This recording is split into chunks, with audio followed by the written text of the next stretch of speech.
कहानी का नाम मायके का मान या ससुराल की शांति। एक आरंभ एक सपनों की शादी।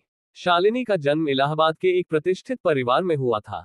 उसके पिता डॉक्टर थे और मां कॉलेज में हिंदी की प्रवक्ता। 3 भाई बहनों में शालिनी सबसे बड़ी थी और उसी के नाम पर पिता ने उम्मीदों का एक महल खड़ा कर रखा था। उसका बचपन किताबों, विचारों और आत्मविश्वास से भरा हुआ बीता। शालिनी का मायका बेहद खुले विचारों वाला था। उसे कभी किसी बात की कमी नहीं हुई। उसे अपने मायके की शान और संस्कारों पर गर्व था।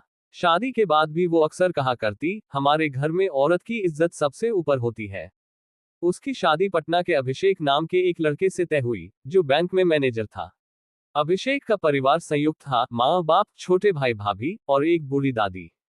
शालिनी को शादी से पहले बताया गया कि ससुराल थोड़ा परंपरागत है, लेकिन अभिषेक बेहद समझदार और संयमी स्वभाव का है। शादी बड़ी धूमधाम से हुई। मायके ने कोई कसर नहीं छोड़ी। गहनों से लेकर दहेज तक सब कुछ शान के साथ हुआ। और शालिनी जब विदा हुई तो मां ने कान में कहा, कभी किसी से दबना मत बेटी। मायके का नाम रोशन करना। 2 नए घर की हवा। ससुराल में शुरुआत में सब सामान्य रहा। सास ने धीरे धीरे शालिनी को काम सिखाया, भाभी ने सहयोग किया, लेकिन शालिनी को ये सब छोटा लगता था।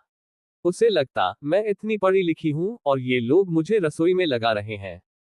वो अक्सर मायके की तुलना करती, मेरी माँ तो आज भी किताबें पढ़ती हैं, हमारे घर में तो कामवाली होती थी, मेरे पापा ने कभी मम्मी से जोर से बात नहीं की।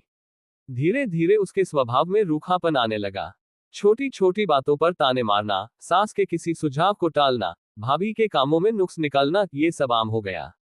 अभिषेक शुरू में समझाता रहा, देखो यहाँ हर किसी की अपनी आदतें हैं, तुम धीरे धीरे सब सीख जाओगी। लेकिन शालिनी का जवाब होता, क्यों सीखूं मैं? क्या मैं किसी से कम हूं? मेरे मायके में मुझे कभी किसी ने कुछ करने को नहीं कहा। 3 मायके का घमंड या आत्मविश्वास की दीवार। शालिनी के लिए मायका उसका गौरव था। वो जब भी मायके जाती, लौटते वक्त कुछ न कुछ बदलाव मांगती। माँ ने कहा, ये घर बहुत छोटा है, क्यों ना फ्लैट ले ले? पापा कह रहे थे, तुमने मुझे इतनी कमजोर लड़की समझ रखा है क्या? मेरे मायके में तो भाई तक बर्तन धोने में मदद करते हैं, यहाँ तो सब कुछ औरतों के जिम्मे है। धीरे धीरे ये बातें अभिषेक को भी खटकने लगी। एक दिन उसने कहा, तुम हर बात में मायके को क्यों लाती हो? क्या ससुराल की कोई इज्जत नहीं?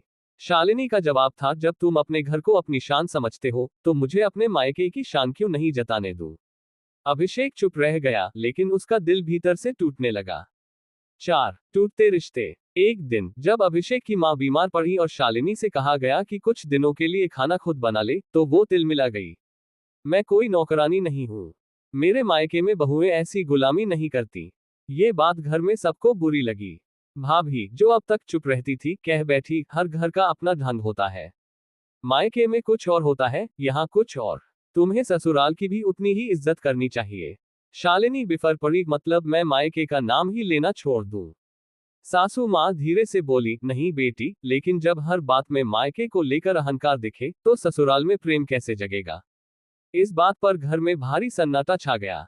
5 अलगाव। धीरे धीरे शालिनी और अभिषेक में संवाद कम होता गया। शालिनी मायके में ज्यादा समय बिताने लगी। हर बार लौटती तो और ज्यादा गुस्से और शिकायतों से भरी होती। एक दिन जब अभिषेक ने उसे प्यार से समझाने की कोशिश की, शालिनी, हर बार मायके की बातों से तुम एक दीवार खड़ी कर रही हो। क्या तुमने कभी मेरी माँ को अपने मायके की तुलना करते सुना है? शालिनी बोली, क्यों नहीं करूं? मेरा मायका बेहतर है। तुम्हारे घर की सोच कितनी पुरानी है। अभिषेक शांत हो गया। उसने धीरे से कहा, तो फिर तुम्हें वहीं रहना चाहिए। इस एक वाक्य ने सब कुछ बदल दिया। 6 वापसी मायके की, पर दिल टूटकर। शालिनी मायके लौट आए। माँ पापा ने उसे सहारा दिया, लेकिन अब वो बातें धीरे धीरे बदलने लगी। पिता ने एक दिन कहा, बेटी, हर बार लड़ाई में मायके की ढाल नहीं बनाई जाती। रिश्ते अहंकार से नहीं, समर्पण से चलते हैं। माँ बोली, हमने तुम्हें मजबूत बनाया था, मगर घमंडी नहीं। शालिनी को एक झटका लगा। वो सोचने लगी, क्या वाकई मैं अपनी ही शान में डूब गई थी? 7 आत्मबोध। कुछ ही दिनों में उसे मायके का आराम भी बोझ लगने लगा। अब वो अपने कमरे में अकेली बैठी रोया करती। हर बात याद आती, अभिषेक की मुस्कुराहट, सास का अपनापन, भाभी की चुपचाप मदद। उसने समझा, मायके का मान होना गर्व की बात है, लेकिन जब वह घमंड बन जाए, तो सब कुछ तोड़ देता है। उसने एक चिट्ठी लिखी, ग्रेटर देन प्रिय अभिषेक। मैंने अपना गर्व, अपना आत्मसम्मान और अपने मायके की शान को तुम्हारे प्यार पर थोप दिया। मैं ये भूल गई कि जब दो लोग शादी करते हैं तो दो घर मिलते हैं, न कि टकराते हैं। आज जब मैं अकेली हूं तो समझ में आ रहा है कि मायका सिर झुकाने के लिए नहीं, लेकिन रिश्ते निभाने की ताकत देने के लिए होता है। मैं लौटना चाहती हूँ एक नई सोच के साथ। क्या तुम मुझे दोबारा मौका दोगे? 8। पुनर्मिलन। अभिषेक को चिट्ठी मिली। वो देर तक सोचता रहा। फिर अपनी माँ से बोला, माँ, क्या शालिनी को दोबारा लाना ठीक रहेगा? माँ मुस्कुरा कर बोली, अगर बेटी समझ गई है तो घर फिर से घर बन सकता है। एक हफ्ते बाद शालिनी लौट आई, बिना किसी दिखावे के, बिना अहंकार के, सिर्फ एक नई सोच और नए वादे के साथ। 9। नया जीवन, नया मायका ससुराल। अब शालिनी मायके की बातें करती थी, लेकिन प्रेरणा के तौर पर, सीख के तौर पर। वह ससुराल के रीति रिवाजों को समझती, सीखती और मायके से मिली शिक्षा का उपयोग अब रिश्तों को जोड़ने में करती।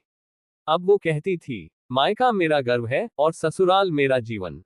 दोनों की इज्जत करना ही सच्ची औरत की पहचान है।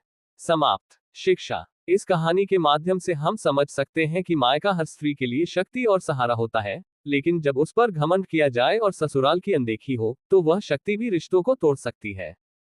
हर स्त्री को अपने दोनों घरों, मायके और ससुराल को सम्मान देना चाहिए, क्योंकि जीवन इन दोनों की समानता में ही पूर्ण होता है।